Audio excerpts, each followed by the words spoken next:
Hey, we want to welcome you to another episode of the 938 podcast, and I'm here today with Steve Bender from our office. Excited to have Steve on here. My name is Craig Stevenson. I'm an Associate Mission Director here as well with the BBFI Mission Office, and we are here today talking about opportunities around the world. And so, Steve, first off, thanks for joining us today and jumping on and having a conversation. Glad to be here and have this opportunity to talk about what possibilities there are for people to serve the Lord. Oh, I love that, and I love what you say. So, what possibilities there are? I think right now it seems like our world is in such turmoil. Right? There's war, there's disease with COVID-19, and all kinds of things going on around the world.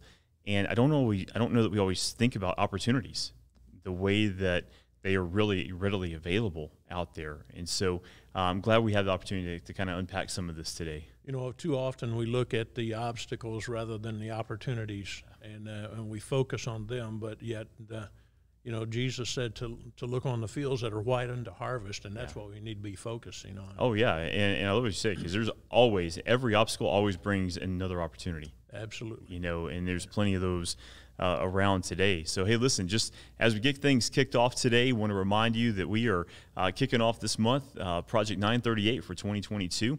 And we released the initial pack that gives you all the information that you need to know about Project 938, just for you, your staff, if you're a pastor, and anyone that's interested in joining up with 938 this year. And you'll have all the resources you need. You can go to project938.world to download all those resources and things. We want to encourage you to check that out. And I'm excited because, obviously, today we're talking about opportunities all over the world. But then as we go through this process, we're going to unpack this each month in a different region of the world. And so there's a lot of great things coming. We're kicking off next month with Africa. The month of June will all be about Africa. And so we got 938 podcast episodes about Africa. We got all kinds of things geared towards the continent of Africa and the need for more missionaries and more laborers there. And we're going to go through, and you'll be able to connect with us all the way through this process and with missionaries all around the world. So we're excited about that.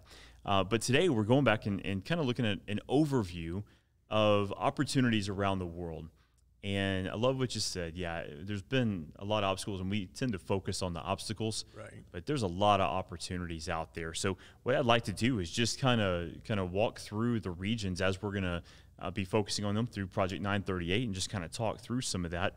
And we'll just go with what is next on the list for June. And let's just start with Africa. Yeah, because there's a lot of opportunities in Africa. Share with us some of the things that are coming up in Africa that people could get involved. Yeah, with. You know, I'm excited because my wife and I are getting to go to Africa the end of June, 1st of July on a trip, and this will actually be her first time to be able to go on a mission trip like this, and so excited about that. We're going to Mombasa, Kenya, and going to work with David and Kim Hayes and Mitch and Beth Calmes. We also have a couple other women missionaries there. Michaela Fry will be showing up actually while we're there. We're going to get to be part of her welcoming party. And then our newest WIN missionary, Alicia Dockery, is showing up there. Will be there as well, working with the school. And so when I think about Africa, my mind immediately goes to the situation that we're going to be going to visit there in Mombasa. You've got all of these missionaries. You've got 3 WIN sets of missionaries. You've got Mitch and Beth Calmes. The Calmes are working in the churches. They're doing Beth has CFA threads. They have all kinds of national pastor training things that they're working on, but they're also working with David and Kim Hayes, who are WIN missionaries, right. Which is really exciting to have that partnership going really well.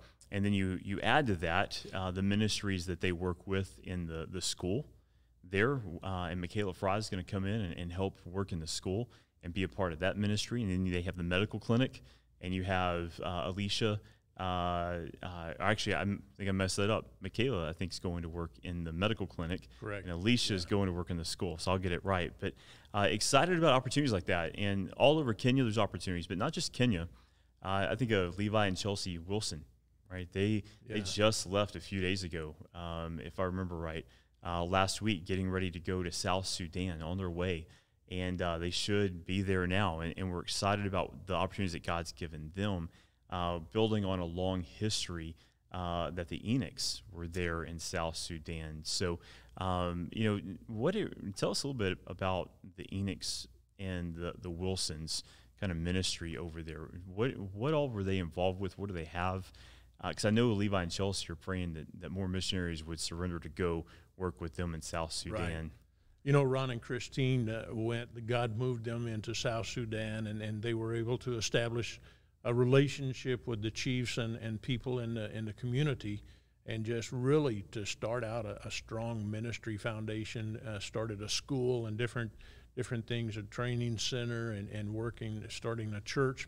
Yeah. And then, you know, in God's providence, Ron was diagnosed with Parkinson's and some debilitating disease. And so, you know, their future is kind of uncertain right now, but God raised up a young couple, Levi and Chelsea, that are stepping into some pretty big shoes to fill. Absolutely. You know, their first time actually being solo, living on the mission field and working with the people. But I think God has equipped them to do a fantastic job. But as you mentioned, they could use some help. Yeah, they could use some help. What I love about this situation is it really shows the fruit of praying for more laborers, right? In Matthew 9:38, we talk about it all the time on here. We talk about it in national meetings. We talk about it really all over the place. But Jesus' prayer request that we pray for more laborers, and that's what happened here with Levi and Chelsea. You know, we've been praying for several years that God would send someone to work with the Enochs, and then God answered that prayer through Levi and Chelsea. And that's what we're just praying in every situation around the world. But this is one very tangible place that we can see that actively going on right now. And that's exciting to see. You know, way too often we focus our vision of what we think of the world on just what we know. Yeah. And so to get a bigger world vision of what's happening and what needs to be taking place, you know, you're talking about Africa and all of the possibilities and opportunities there. Yeah. You mentioned one thing, and you might just explain, so there might be somebody listening that they don't understand what a WIN missionary is with the Baptist Bible Fellowship. That might be a good thing. I love that. A good opportunity for people. Yeah, that's awesome. You know, we have our BBFI career missionaries who are approved church planning career missionaries. That's what they do, right? They're involved in church planning. But the WIN program comes in, and we're mobilizing professionals to serve abroad, right? There you go. To use their professional trades that they have been trained in, God's gifted them in, and Alicia Dockery and Michaela Fry are two great examples of that. Michaela's a nurse, being able to go work in a medical clinic. Right. Alicia's a teacher, being able to go work in a school alongside our missionaries and help fulfill needs in those ministries. And so there's opportunities all over the world for people that are not church planning missionaries. And so the WIN program steps in and helps people like that be able to make it to the mission field and have medical insurance, right? And have an opportunity to have a lot of services that are provided through the WIN office here at the mission office. And so a lot of great opportunities around the world. You know, I don't want to get into other areas too much, but I was talking with Esteban Alvarez the other day, and he said, hey, just want you to know, I'm looking for football coaches and trainers that can come over and do events here in Uruguay. And, you know, the WIN program is built for that. You know, right now we have as we speak, we have potential WIN candidates, WIN missionary candidates in South Africa, looking at what it would look like for them to go work there, him as a civil engineer, maybe her as a nurse, and then partner with our missionary on the ground there in the Hunters, Blake and Megan Hunter. And so the WIN program offers a lot of opportunities beyond just church planning. And look, church planning is who we are. That's the core of who we are. That's our foundation. But this also comes alongside to allow professionals to come along and use the ways that they've been trained and gifted. You know, Craig, I think that's what stymies a lot of Christians. They don't understand the fact that they, as mature Christian believers, can be used of God in other countries as missionaries to work with our career church planning missionaries on the field and utilize the professional skills or semi-professional skills that God has given to them. And at the same time be very productive in worldwide evangelism. Oh, yeah. And I think about the WIN program, and I think, you know, a lot of what we talk about is professionals, right? People that are skilled in different areas, right? But I go back when we were on the mission field. My parents were obviously BBFI missionaries to Romania, and we had a retired couple from the Houston area. They've fully retired, had their retirement income, and they came over and lived in Romania, had their own apartment. They lived there and worked there while drawing their retirement. And that was what they had for living and things. And I think about couples like that and the benefit that they were just serving. Just coming alongside and serving alongside my parents and our ministries that we have over there. And it's exciting to see that WIN gives us the opportunity for even retirees who are wanting to do more to be able to go to the mission field and use all the experience and the giftings and the things, their heart for people, and use that as a way to help in the ministry. And WIN provides an opportunity for that as well. Absolutely. So another great opportunity there, just thinking through the WIN program. So, thinking about Africa, I mean, we talked about South Sudan with Blake and Megan Hunter. I talk to them all the time. Hey, send us groups, send us missionaries. I talked to Phil Long in Madagascar, Phil and Vala back at Fellowship Week, and they're like, hey, when can you send us people? We need more people to come help reach people in Madagascar. And there's so many different opportunities in Africa, but Africa's not alone. So let's kind of keep progressing here as we talk through this process of opportunities around the world. And let's look at Asia, but let's also tag in Oceania. Yeah. I'll make sure I say that right. But yeah, so let's talk about opportunities there. So obviously you were a missionary in South Korea, you and your family. And so I know that's close to your heart, that whole region. Yeah. So give us a little bit of a sneak peek of what that looks like as far as opportunities there in Southeast Asia. We're focusing in June on Africa, correct? And so then in July, we're going to be focusing on Asia and Oceania. And so, that is close to my heart. Janelle and I were missionaries there for 15 years, along with our two children, Josh and Sydney. And, so I obviously have a great heart for Asia and that part of the world. I was just checking just this morning, and the estimated world population by the end of this year is going to reach 8 billion people. Wow. And so 8 billion people projected to be here by the end of this year. And almost 3 billion of those are located in India and China. Wow. And obviously... Just in those two countries. Just in those two countries, 3 billion people. Yeah. And what great opportunities there are for our missionaries in those countries. Obviously, those are countries that are not they're not historically open to missionaries coming in. But God has a way to open doors. Yeah. And so we're praying for workers to be able to go into those countries as well as places like Cambodia and Thailand and Laos and all of those areas. Everywhere there are people that need the gospel. Yeah, I love that. And how exciting, I go back to the May Fellowship meeting. How exciting was it for two young couples? Like, they graduate from BBC, they go off and do their internship at churches here in the States, one in North Carolina, one in Texas, and two young couples to then follow that up and go to Asia as missionaries. Right. The excitement that they have is really, really cool. Of course, they're going to the Philippines. And, I think about the Philippines, and I know we've had historically, it's one of the countries that we've had probably more BBFI missionaries in than other countries. I think Philippines, maybe Mexico is one, some of those. But I was thinking about it, and there's over 5,000 islands in the Philippines? That's correct, in the Philippine Islands, yes. I think you could send people to the Philippines all day long and meet people that have never met Jesus. Yeah, absolutely. And so, it's exciting to see the opportunities that are there in Asia. So, we're excited that the Stevens family and the Perez families were just both approved to go to the Philippine Islands, and obviously they're going to be out calling pastors, calling churches, saying, hey, can we come and present our heart, our passion for the people of the Philippines that we want to take the gospel to.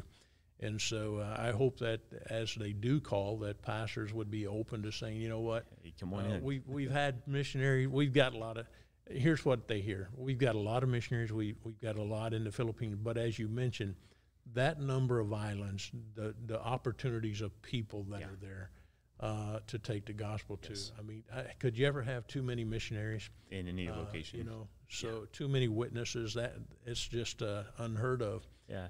That makes me think, I think about that, and just think about the number of missionaries that we've had in the Philippines historically over the years. And I think about that saying we still have more people in America, right? More churches, Right. more. It's like, oh, we don't need any more pastors in America because we have a lot, so they can all go somewhere else. Well, obviously, if God hasn't called you to America, you need to go somewhere else. But the truth is, we need more people here in America as well. We do. Just like they need in the Philippines and in other countries like that. We've got North America. I'm thinking of Alaska and even our neighbors Canada to the north. Yeah. We have very few missionaries in those places, but they need the gospel of Christ. I visited Alaska, some of the more remote places, and villages all over with people that just need to hear the gospel of Christ. Yeah. The Native American Indians here in the United States, we have a few missionaries that are working specifically with those people groups, but they could use more. Yeah. Then I think of Latin America, we've got countries that that have no witnesses through the Baptist Bible Fellowship. Sure. Now there are other people there, Sure. but we focus on who we are. Yeah. And so Guatemala has I think 2 missionary families, that are there. Yeah. Belize has 2 missionaries in that country. Some of the others, that just they're nobody. Oh yeah. And El Salvador, that we have no witnesses there. Yeah. And so great opportunities. Yeah, great opportunities. I think another place that just kind of always sticks out to me is Puerto Rico. Yeah.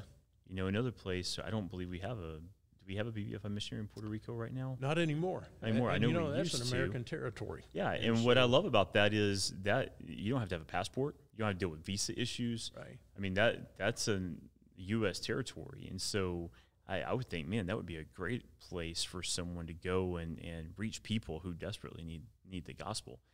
I've been to Puerto Rico. I love it down there. Just a great island and great opportunity to reach people. And so, and if you're looking for a place to go, I'd encourage you to pray about even Puerto Rico. So Oceania, Steve Spohr is in Vanuatu, our only BBFI missionary there, and and he's getting on in years, and certainly could use some help to come in alongside him and continue the ministry there and to reach out. New Zealand needs more missionaries. Australia. All of them. All of those places. There's no place that we could mention on God's earth that doesn't need more witnesses. Yeah. So moral of the story today is we're talking about some very specific areas around the world, but then you just need to know. Basically, I love, and I don't even remember who said it. All you need to have is a map and point and say, hey, they need the gospel, basically. And so, just a great thing to just bring awareness to, know.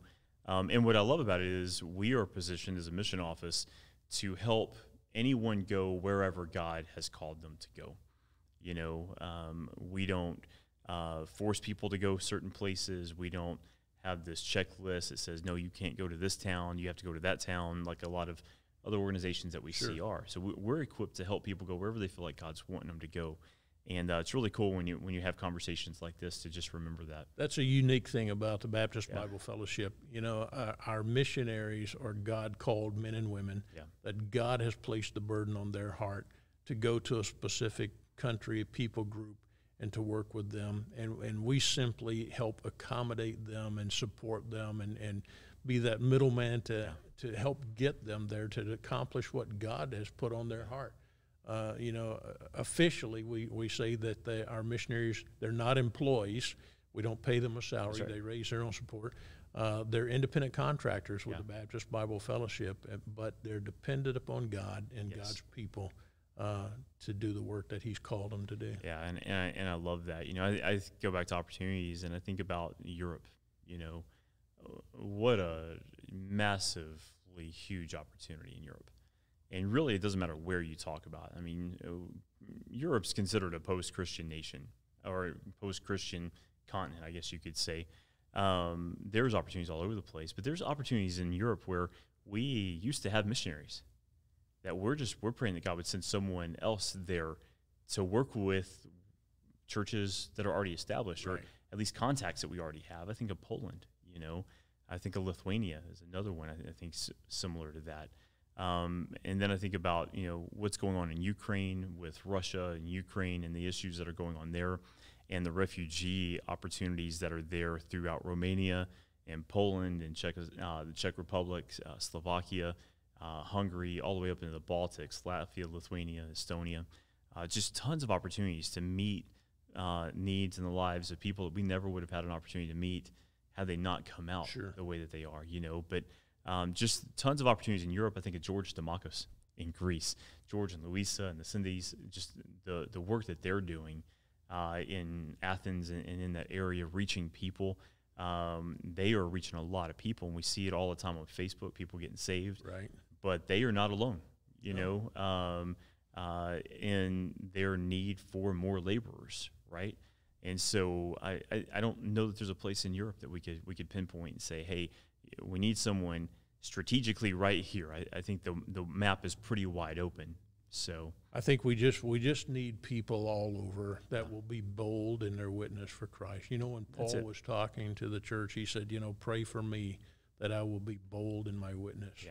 And, we just need to, as Christians, we need to be bold in our witness because that's the message, I was just talking to with someone about some missionaries in Europe, and they were talking about how difficult it is, how hard it is to reach the people and the coldness of the hearts. And, and I think about it, and I think, well, there are some places in our world that are more fruitful than others, more receptive to the gospel. There are some places that are more difficult.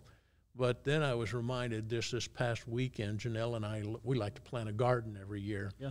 And in our garden, we put in some tomato plants, and in 3 months we look to be eating ripe tomatoes. Yeah, sure. But we also planted some asparagus, and asparagus takes 3 years before you start reaping a harvest. But I planted it this year. I will cultivate it. I will keep cultivating it until we get the fruit from it. 3 years from now. And I thought, that's what our missionaries. They know this. That's good. But sometimes it's easy to forget. Yeah. I've just got to be diligent in my cultivation and putting the seed in and watering it and let God give the increase in His time. Yeah, absolutely. And just because it might be difficult in a country for whatever reason, and there could be tons of reasons for that, right? Just because it might be difficult doesn't mean we don't need someone there sharing Christ. Absolutely. Even more so, having more people there living out their faith and starting churches and meeting needs and having opportunities to reach people. So, I think overall, we've gone through all the different regions basically today in just this brief time that we've had together. But I look at it and I think, 938 has been huge just for the Baptist Bible Fellowship International.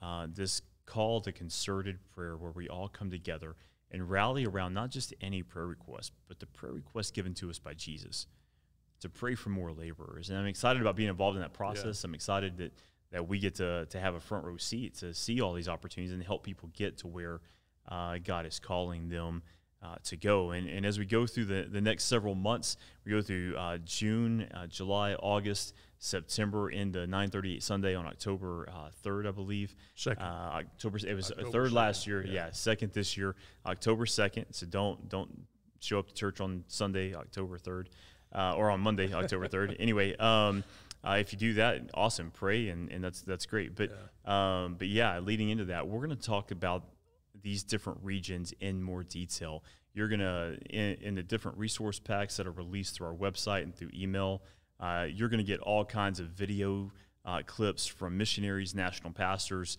You're going to get all kinds of resources for slides and information that you can show, like in your PowerPoint presentations or sliders before services, during announcements in your grow groups or Sunday school classes, or whatever your church does down the path of a small group type setting. And really excited about all the resources you have. And we don't just put resources together just to put resources together. We put resources together so that you'll use those in your church to pull everyone's attention back to the need to pray for more laborers. And so we're excited about that. And as we get ready to kind of sign off today, Steve, you have anything else you'd add to it? One thing I would state too, and we state Matthew 9:38, pray ye therefore the Lord of the harvest, that He would put forth laborers into His harvest. And that is the focus of Project 938. Yeah.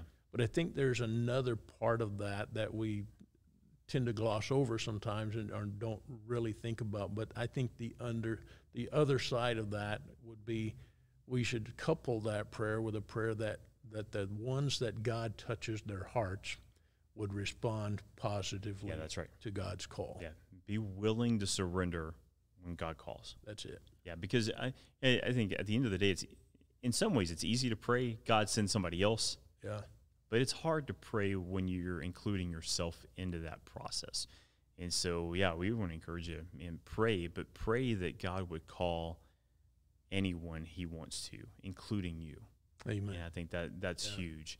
We've seen the numbers decline, not just in the BBFI, just in missions in general. Something like 40,000 missionaries have come off the field in the last 10 years. Some kind of situation like that we heard the other day. Missionaries are coming off the field. They're not being equally replaced on the field, but I don't believe that's because God's not calling. Right. Maybe it's because people aren't willing to go. And I get it, because there's a lot of fear. There's a lot of issues going on around the world. There's a lot of challenges. But in the face of those challenges, we need people to stand up and say, you know what, there's something more to life than just living and surviving, enjoying family and friends. We got to share the gospel with people. And so excited about Project 938 this year. Hope you are as well. Steve, thanks for joining us today on the podcast. And again, that's project938.world. And you can go there and click on the link and download your resources for the June pack. That's all about Africa. And then in June, middle of June, you'll get to go on and download the pack for July. And then from there on out, the other months as well. And excited about that. Steve, any last comments? I think we've covered it. I think we have. So praying for some great results. Absolutely. Hey, thanks for joining us today. And we'll see you next time right here on the 938 podcast.